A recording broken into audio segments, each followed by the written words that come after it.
हाँ जी, चलिए बच्चों। Cost of capital, next cost is the cost of preferences. अब तक हमने क्या देखा? हमने देखा कॉस्ट ऑफ डेप्ट। अभी हम देख रहे हैं कॉस्ट ऑफ प्रेफरेंसेस। फिर से एक बार आपको जरा लाइन अप करके दे दूं। हम देख रहे हैं कॉस्ट ऑफ कैपिटल, हम देख रहे हैं कॉस्ट ऑफ कैपिटल, यानी कैपिटल लेने से पहले, कैपिटल रेज करने से पहले कंपनी को देखना पड़ता है इस पे कितना कॉस्ट आता है। ये कैसे पता चलेगा? ये आपको दो स्टेप में फाइंड करना पड़ता है। स्टेप वन, जहां पे आपको ईच सोर्स, जितने भी सोर्स होंगे उसका आपको कॉस्ट ऑफ कैपिटल जानना पड़ेगा।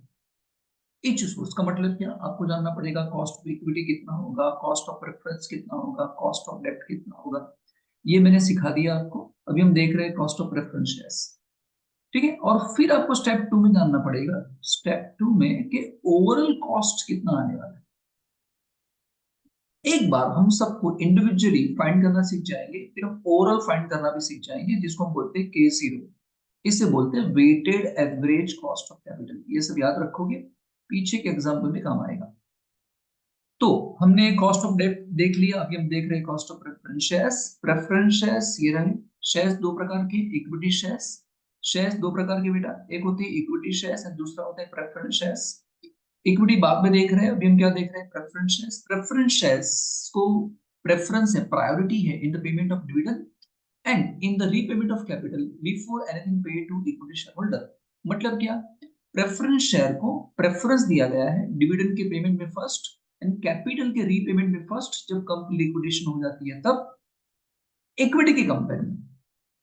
अब ये जो प्रेफरेंस शेयर है दो प्रकार के यहाँ पे लिखा गया है, इररिडीमेबल एंड रिडीमेबल।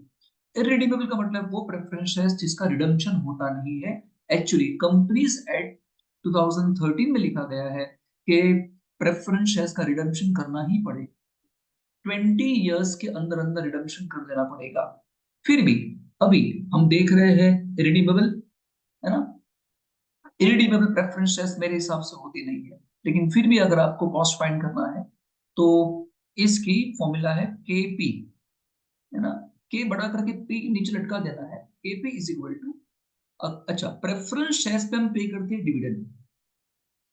क्या पे करेंगे? डिविडेंड। नीचे तुम ले लोगे नेट प्रोसेट्स इनटू 100। ठीक है ना? एग्जैक्टली ये फॉर्मूला थी, याद करो आप। एग्जैक्टली ये थी, हम जब कॉस्ट ऑफ डेब्ट फाइंड करते थे, कॉस्ट ऑफ डेब्ट में हम क्या करते थे? ऊपर लिखते थे इंटरेस्ट, नीचे हम लिखते थे नेट प्रोसेट्स। डेब्ट में यानी डिबेंचर में हम इंटरेस्ट पे करते हैं, है ना? लेकिन प्रेफरेंस शेयर्स में हम क्या पे करेंगे? डिविडेंड पे करेंगे, है ना? लेकिन डेब्ट में यहाँ पे आता था 1 - टैक्स इनटू 100। तो इंटरेस्ट पेमेंट को टैक्सेशन का बेनिफिट मिलता है ना? लेकिन डिविडेंड में आपको टैक्स लेना नहीं है। यहाँ पे टैक्स बाजू में लिखोगे नहीं। समझ गए ना? यहाँ यहाँ टैक्स लिखोगे नहीं। क्लियर? चलिए साफ कर देता हूं। तो फॉर्मूला है क्या? ये फॉर्मूला आपकी सर। ऊपर आएगा डिविडेंड, ऊपर आएगा डिविडेंड, नीचे आएगा नेट प्रोसेस इनटू 100। ये होगा इरिडीमेबल का। अगर रिडीमेबल कहते हैं तो कॉस्ट ऑफ प्रेफरेंस शेयर्स। ठीक है, क्या है इसकी formula? Cost of preference share is equal to, वही फॉर्मूला है जो डेब्ट में थी, बट फर्क क्या है? यहाँ पे डिविडेंड था। दूसरा, यहाँ बाजू में 1 - टैक्स था ना, वो आपको लिखना नहीं है। तो 1 - टैक्स बाजू में आएगा नहीं, तो फिर डायरेक्ट क्या कर देना है? यहाँ पे तुम्हें वही लिखना है जो वहां लिखते थे, redemption value minus net proceeds divide by numbers of years whole divided by redemption value plus net proceeds divided by 2। देखो यहाँ पे एवरेज है, यहाँ पे डिवाइड बाय 2 है, यहाँ पे डिवाइड बाय n है। इनटू हम क्या करेंगे? 100, क्योंकि हमको परसेंटेज में आंसर चाहिए। क्लियर? अभी तो हम सिर्फ जान रहे हैं इरिडीमेबल डेब्ट का कॉस्ट, और फिर नेक्स्ट वीडियो में हम बताऊंगा रिडीमेबल कॉस्ट, रिडीमेबल प्रेफरेंसेस का कॉस्ट। चलिए स्टार्ट करते हैं। ठीक है, a company issue 10,000 10% preference shares. देखो 10%, यानी उनको डिविडेंड देना पड़ेगा 10% of ₹100 each. Cost of issue, ये कॉस्ट ऑफ इश्यू जब भी होगा ना तो आपको जो इफेक्टिवली पैसे मिलेंगे, आपको जो नेट प्रोसेट्स मिलेगा वो कम मिलेगा। कॉस्ट ऑफ इश्यू करने से क्या होगा, आपके पास जो पैसे आते हैं उससे कम हो जाएंगे। तो कितना इश्यू कॉस्ट है, ₹2 पर शेयर, एक शेयर पे ₹2। Calculate the cost of preference share if they issued at par at 10% premium at 5% discount. ठीक है, 5% डिस्काउंट। क्लियर। चलिए ढूंढ लेते हैं, अलग अलग केसेस है हमारे पास, अलग अलग केस है। पहला कौन सा बोला था केसेस में? पहला बोला है एट पार, दूसरा बोला है एट प्रीमियम एंड तीसरा बोला है एट डिस्काउंट। ठीक है, देख लेते हैं। चलिए, पहले क्या था, if debenture issued at a par, debenture issued at par, debenture sorry preference share issued at a premium and preference share issued at a discount. देखो, ये पूरे एग्जाम्पल में कैसे पता चलेगा सर कि रिडीमेबल है कि इररिडीमेबल है? तुम्हें पूरे एग्जाम्पल में ऐसा कहीं बोला है कि इसका रिडम्पशन करना है? नहीं बोला ना, इसका मतलब ये क्या हो गया, इररिडीमेबल। चलिए, पार पे होगा क्या? पार पे क्या होगा, आपकी जो फेस वैल्यू होगी, आपकी फेस वैल्यू कितनी थी? Company issue 10,000 preference shares of 100 each. ठीक है, तो है ना, अब मैं डायरेक्ट 100 पे गिनूंगा तो भी आंसर आ जाएगा, और मैं टोटल पे गिनूंगा तो भी आंसर आ जाएगा। आप समझ रहे हो ना? देखो, यहाँ मैं डायरेक्ट गिन रहा हूँ 100 पे, तो फटाफट हो जाएगा काम। चलिए, फेस वैल्यू कितनी बताओ? यहाँ पे 100 रुपए। क्या कुछ प्रीमियम या डिस्काउंट ऐसा कुछ है क्वेश्चन में? नहीं है, तो ये आपकी इश्यू प्राइस होगी बेटा 100 रुपए। ये इश्यू प्राइस 100 रुपए, मतलब आपके हाथ में आए कितने, नेट प्रोसीड कितना है, 100 रुपए। यहाँ पे क्या होगा, फेस वैल्यू कितनी होगी, 100 रुपए। But here you are taking premium, company is taking premium. What percent they are taking? They're taking premium the rate of 10%. So net proceeds, या I would say issue price कितना, 110। face value, here face value is 100, but the third case, third option, preference share issued at a discount, discount of 5%, that is 5 rupees. So the issue price is, net proceed is 95। Clear. चलिए अब गिन लेते हैं। Formula क्या रहेगी, formula ये रहेगी sir, है ना? फॉर्मूला कौन सी रहेगी, कौन सी रहेगी, यही फॉर्मूला रहेगी ना, यही रहेगी ना बेटा फॉर्मूला तो।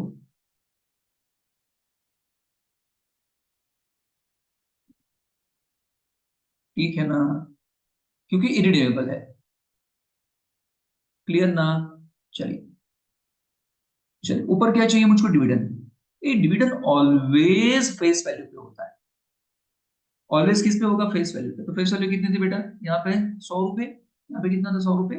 कितने परसेंट डिविडेंड थे, 10% थे, तो 100 रुपए के 10% कितने हो गए, 10 रुपए। तो ऊपर आएगा 10। कैसे आया 10, समझ में आ गया ना?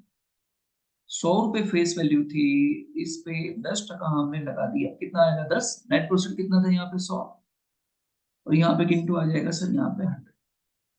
तो यहाँ पे आपका आंसर हो गया कितना। अच्छा, यहाँ पे फ्लोटेशन कॉस्ट भी है। यहाँ पे क्या है बेटा, फ्लोटेशन कॉस्ट है। तो जस्ट सेकंड, फ्लोटेशन कॉस्ट है तो थोड़ा चेंज करना पड़ेगा। क्या फर्क पड़ेगा, यहाँ देखो, यहाँ बोला था 2 रुपए पर शेयर, तो ये जो नेट प्रोसेट 100 रुपए था, उसमें से यहाँ पे एक कॉस्ट है, cost of issue. Issue cost कितना, 2 रुपए पर शेयर ना, ये 100 रुपए पर शेयर था ना बेटा, तो 2 माइनस कर दूंगा, कितना आ जाएगा, 98। तो यहाँ कितना लोगे तुम, यहाँ कितना लोगे तुम, यहाँ तुम ले लोगे 98। ठीक है, हाँ जी, ठीक है। बताओ, 10 डिवाइड बाई 98 इंटू 100 कितना हो जाएगा, 10 डिवाइड बाई 98 इंटू 100। तो आपका कॉस्ट इफेक्टिवली कितना आ गया, 10.20। क्लियर? देखो मैंने ऐसे गिना है और उसने ऐसे गिना है, ये टोटल पे गिन रहा है, टोटल पे, और मैं पर शेयर पे गिन रहा हूं। ठीक है, अभी दोनों से गिन के दिखा देता हूं, बराबर है। चलिए ये भी हो गया। यहां पे देखिए, यहां पे क्या फर्क है अभी, यहाँ पे भी आपको 2 रुपए माइनस करने पड़ेंगे क्योंकि यहाँ पे भी कॉस्ट तो हो ही रहा है, तो यहाँ पे आ जाएगा 108। तो यहाँ फर्क क्या पड़ेगा, डिविडेंड तो 10 ही रहेगा, डिविडेंड ऑलवेज फेस वैल्यू पे होता है और फेस वैल्यू 100 ही है। नीचे आ जाएगा 108 इंटू 100। समझ गए? तो क्या फर्क पड़ेगा, 10 डिवाइड बाय 108, ये कितना हो गया, 9.29, मतलब 9.26%। देखो यहाँ पे कॉस्ट कम हो गया, यहाँ पे कंपनी को 108 रुपए पे 10 पे करना पड़ रहा है, 108 पे 10, तो 100 पे कितना कम ही हो जाएगा। यहाँ पे भी देखो, यहाँ पे कॉस्ट कितना, 2 रुपए माइनस कर देंगे तो यहाँ कितना आ जाएगा 93। तो ये आपका आएगा नेट प्रोफिट्स। ऊपर कितना लिखोगे, 10 ही लिखोगे, ऑलवेज डिविडेंड फेस वैल्यू पे देंगे, फेस वैल्यू सेम रहेगी, फिर वो पार हो, प्रीमियम हो, डिस्काउंट हो। नीचे आएगा 93 रुपीज पे आप 10 रुपए पे कर रहे हो। ओहो, 100 पे 10 पे करते हैं 10 टका होता, 100 पे 10 पे करना मतलब 10 टका, लेकिन 93 पे 10 पे करना मतलब 10 टका से ज्यादा बढ़ जाएगा। ये कितना हो जाएगा बेटा, 10.75 हो जाएगा, ये रहा। क्लियर? अब देखो क्या फर्क है, मैंने यहाँ पे गिना है बेटा पार पे, मतलब यहाँ मैंने फेस वैल्यू पे एक एक शेयर पे गिना हुआ है। अगर कोई बच्चा बोलता है कि नहीं मुझे इस तरह से नहीं, इस तरह से गिनना है जैसे इन लोगों ने किया हुआ है, तो ऐसे भी कर सकते हैं। देखो यहाँ गिन के बताता हूँ कि अगर फॉर एग्जाम्पल अगर आप पार पे करते हो, ठीक है, तो क्या होगा, आपने कितने डिवेंचर इशू किए थे, आपने 10,000 डिवेंचर इशू किए थे, एक प्रेफरेंशियल इशू किए थे, एक कितने का, 100 का, ये हो जाएगा 10 लाख रुपए। ठीक है, फिर आपको कॉस्ट कितना हो रहा है, 2 रुपए हो रहा है, तो ये बेटा हो जाएगा 20,000। ये कितना हो जाएगा बता, 9,80,000। ठीक है ना, 9,80,000 हो गया, ये आपका हो गया नेट प्रोफिट। ये टोटल इतना आया, ये टोटल गिन रहे हैं और ये हमें गिन रहा था एक शेयर का, और कोई फर्क नहीं। चल अभी ऊपर क्या लेंगे हम, डिविडेंड। अभी यहां मैंने डिविडेंड दिया है 10 रुपए, लेकिन एक शेयर था ना, यहाँ कितना आएगा, मैंने यहाँ 100 पे 10 टका गिना ना बेटा, तो यहाँ मुझे 10 लाख पे गिनना पड़ेगा, तो यहाँ पे आ जाएगा 1 लाख। 1 लाख ऊपर, यहाँ नीचे आ जाएगा 98 इंटू क्या हो जाएगा 100। ठीक है, सिंपल है।